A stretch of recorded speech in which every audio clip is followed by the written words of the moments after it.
Praise the Lord. The form mema wakwa about the bauti ase senju medie so. Na megidi se ho ye Ewurade mo. Onyankopon hira bebre. Ena nso ye bom paye, odomfo paye hye wani onyam sronkon. E woni awoye ma wo ma, wonokradie ena otumidie ho. Yesi eda wasisan se wo ye nyame a wote ase.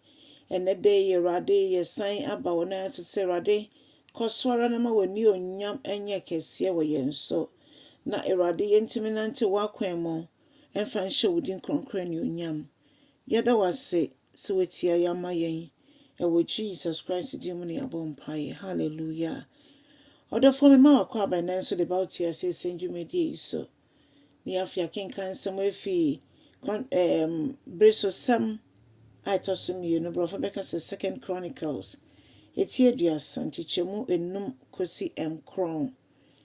2 Chronicles 35:2-9. Na Bible no etwa yen say Ohene Hezekiah breso no kohu say na ni padodo bebre enfom ho nhye twemu afahye no mo ai beka se Passover no eya afahye bia na edimu kese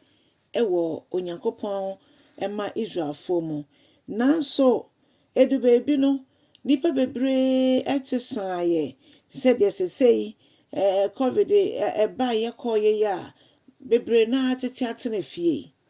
sapepepe no hini ede nwoma twetwe nwoma ede ma masomafo ede ko enkronkro ahodo so ekobo ne deru say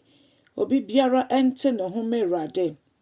na ontimi na ombedi saa twemu afahye yi bi na ne yehu ne se ebi wokan kwa ichira ebinum edi asomafo no kra ho fel ebinum keka ne omope na ebi so ka so ndai na sam enya de omobedi echire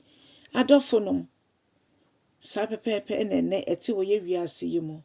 nyame asem eba de bebia sa asem no ba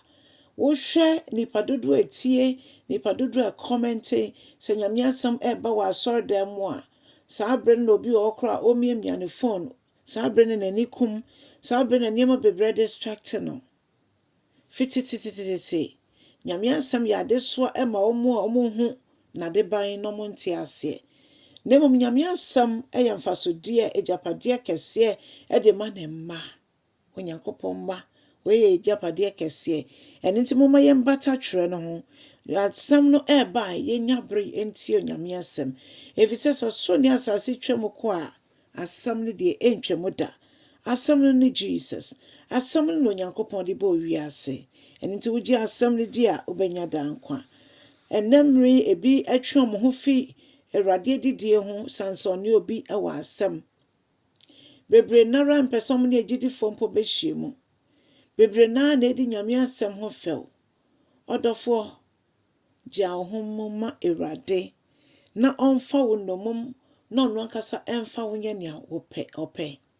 Onyankopon frɛ ne a osiesie ye no de ama no ono ankasa ne ho nti mumma ya ma no kwan no onfa ne mogya ne nte ye ho emfi de nte nyina ho na afei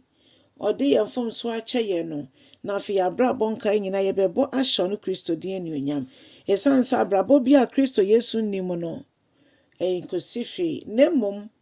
ye gya ye ho mu ema ne gye ye efi ye mpokyerɛ nyina mu na ɔte ye ho fi ne nte nyina ho a afei ne abrabɔ aka nyina ye bɔ de ahyɛ ne onyam afei nyame asɛm ho bɛba ye mfaso se bekai efisofo matinsia na Onyankopon akodie na ye hye no enkwagye dade kye no